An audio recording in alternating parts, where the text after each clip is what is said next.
I'm Tiffany, and this is Towering TBR.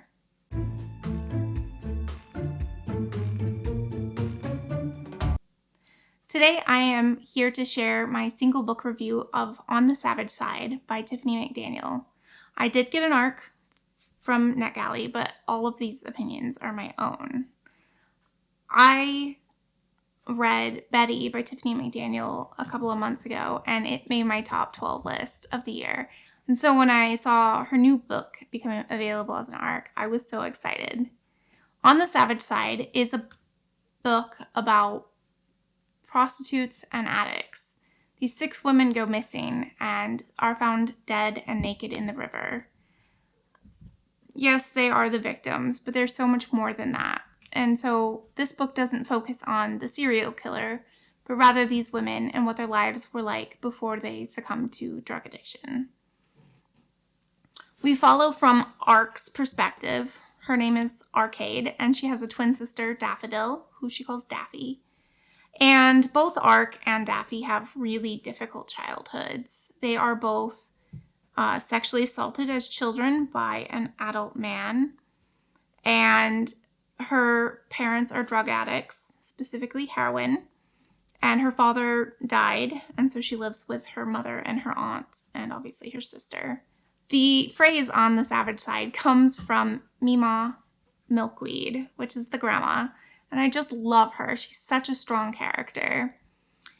She introduces them to the phrase when they're crocheting a blanket. She talks about the top, the beautiful side, where you can just see all the work come together. And then on the back side is the savage side, where you're tucking loose threads, where you're hiding errors, things like that. And she's trying to get her granddaughters to focus on the beautiful side because she knows that they are subjected to a lot of difficult things. I loved Mima Milkweed, but one of her comments I just thought really summed up how great she was. So it says, "A witch is not a pointy hat, a broom, or warts. A witch is merely a woman who is punished for being wiser than a man. That's why they burned her. They tried to burn her away, because a woman who says more than she's supposed to say and does more than she's supposed to do is a woman they'll try and silence and destroy. But there are some things that not even fire can destroy."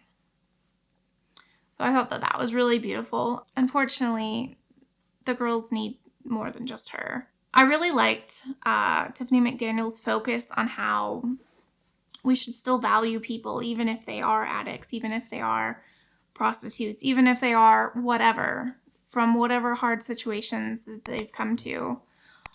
She talks about how the father had never done drugs until he enlisted in the military. And she talked about how wars are not often won by sober people, that they,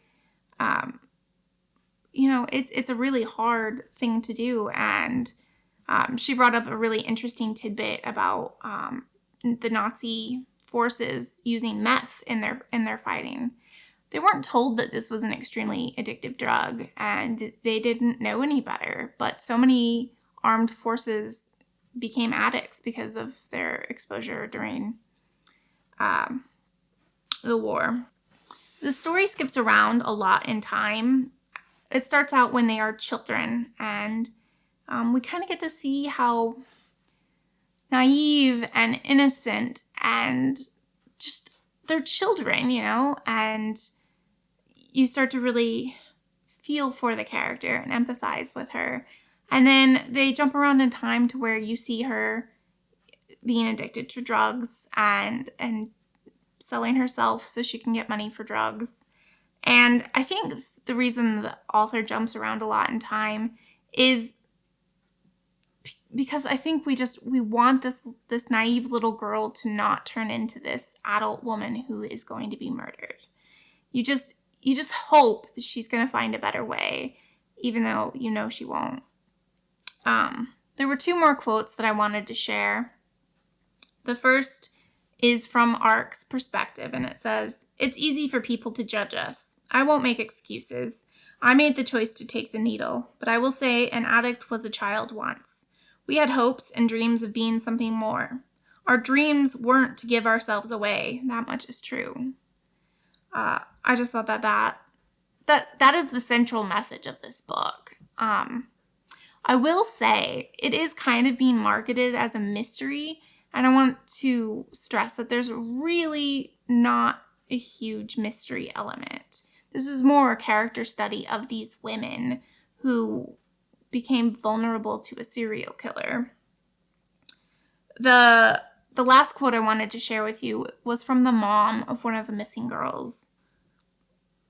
It says, "The police don't look for them when they go missing. Women like my daughter, like you.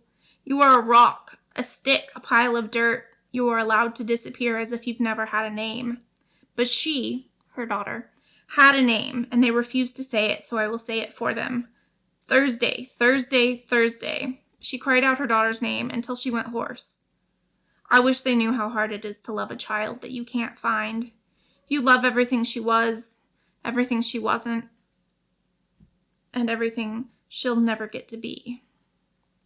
I just thought that was really beautiful and really, really drives home the message that we're really undervaluing people, and that no matter what people have to do because of circumstances, they are still deserving to be mourned, and that they were people that we lost. I will say initially I found the ending a tad disappointing, but in reviewing the book and really dissecting it so that I could share with you my review, I see why she ended it that way, and I don't think that there was any other way for her to do it better.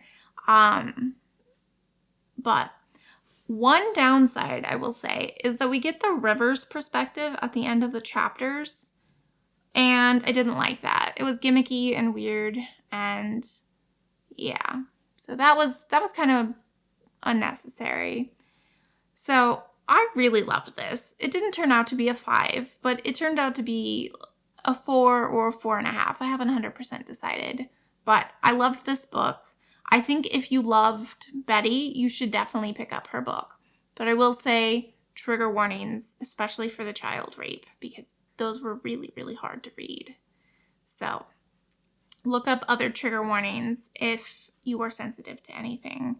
But all in all, this was an amazing book. I loved it, and I can't wait for everybody else to read it.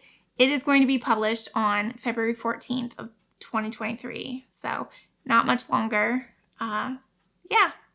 If you have any questions about my review or you just want to comment, let's do that. Let's have a chat in the comments below. Thanks. Bye.